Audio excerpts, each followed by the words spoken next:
Has it ever happened with you that you've opened up a YouTube video, you saw someone strumming a pattern, for example, down, down, up, down, up, down, up, down, down, up. They said it, you heard it, you felt like you knew it, but when you went to play it, you played something random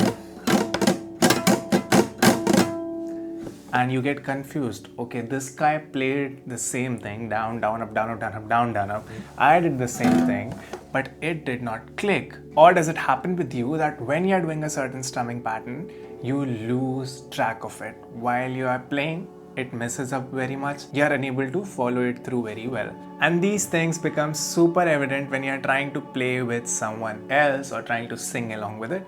And all of these problems are existing because of this one thing. You have not been practicing with the right techniques and you lack a fundamental understanding of rhythm and how it is used on the guitar. Welcome back to Guitar Shala. Today, in day 4 of the 7 days, 7 essential guitar techniques, we are going to cover rhythm.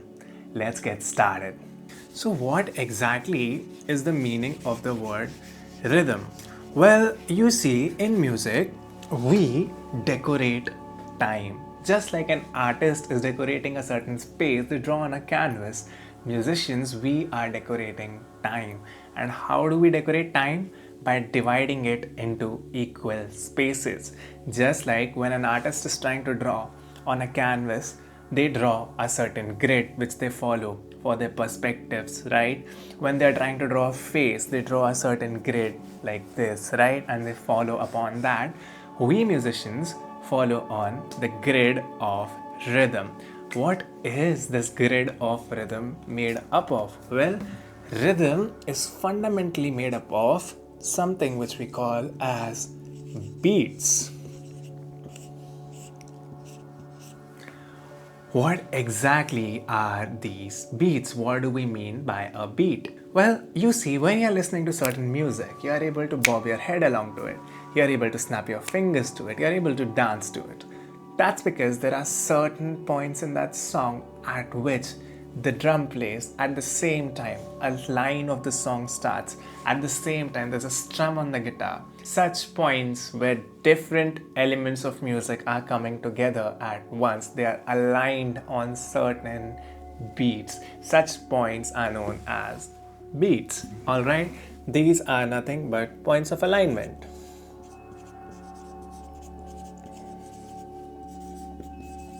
I hope you can read it.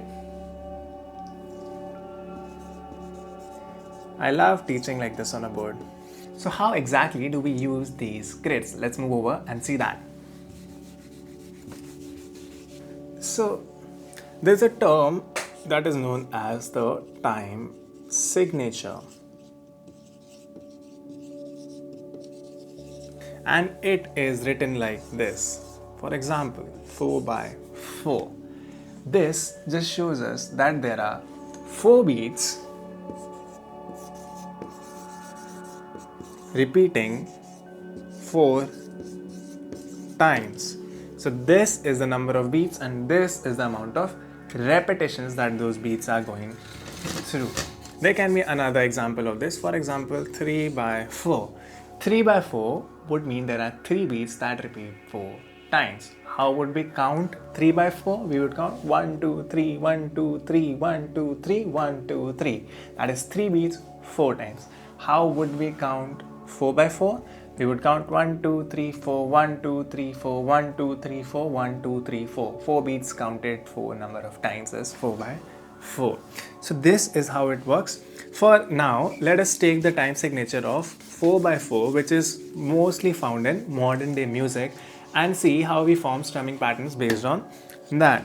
So 4 by 4 would have 4 beats. We start with 1, move over to 2, move to 3, and finally to 4. They are all spaced equally. Alright, and there is a gap after which we'd have 1 over here again, and it would continue on and on. This is exactly what a metronome plays. When it is playing,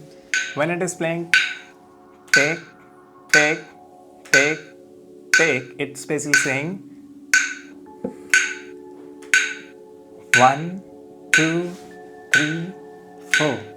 1, 2, 3, 4. But do you notice between these 1, 2, 3, 4, there is still gap left. There is still time that we can utilize, and that's where we start to divide this grid further. This is known as a whole beat, this amount of gap, because very simply it is a whole beat. It's one beat of gap, right? If we divide it in from between, we start getting ands, and these become half beats. We can do another step of division which would look like E and A. And these are our quarter beats. So basically we would have 1 E and A, 2 E and A, 3 E and A, 4 E and A. Do you see the board? So basically we would have 1 E and A. Between 1 and 2 we have divided 4 different spaces, and we are counting them with 1 E and A, follow that with 2 E and A, 3 E and A, 4 E and A, until we come back to 1. In total we have divided 4 beats down now into 16 sub beats, right? 16 subdivisions of the beats themselves. And this is the foundation to all strumming patterns that you are playing in 4x4.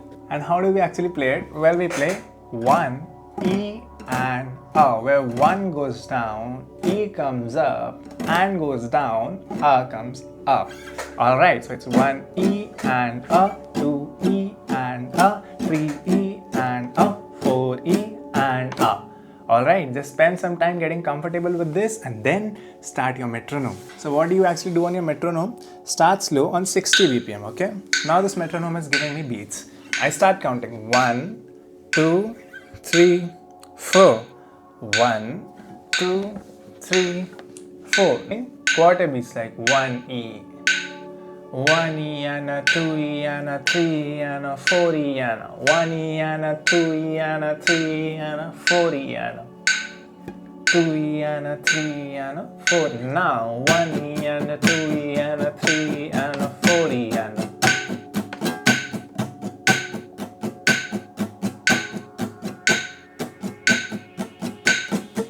So before you try learning more strumming patterns, spend time and increase the speed on which you can do these quarter beats strumming.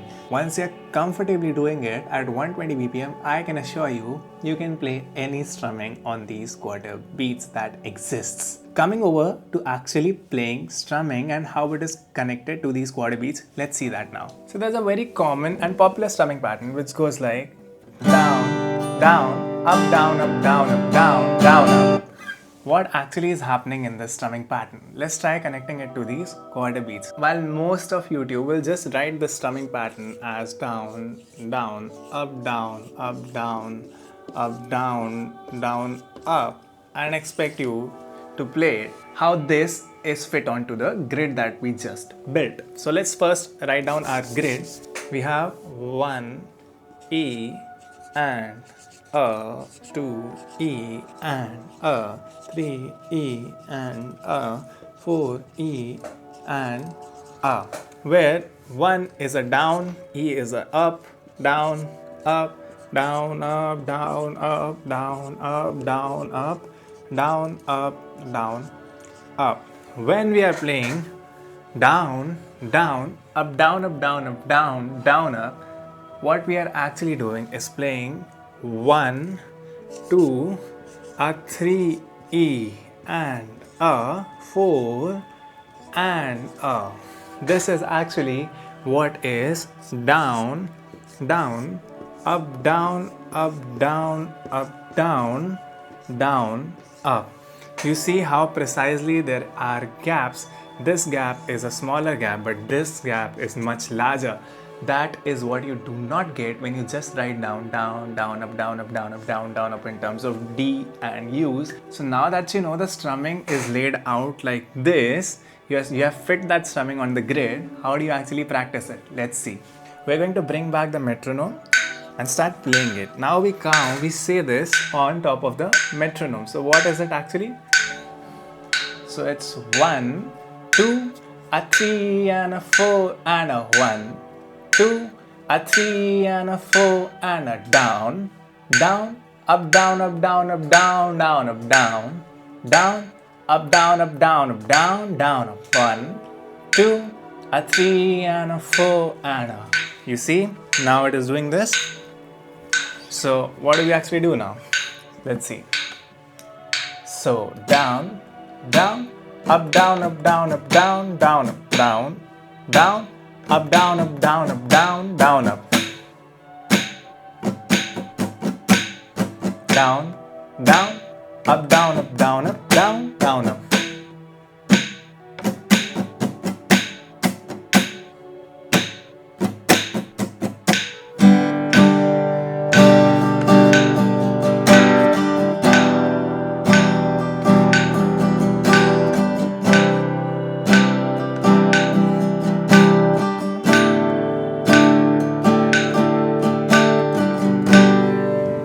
So you notice how we played that alongside the metronome?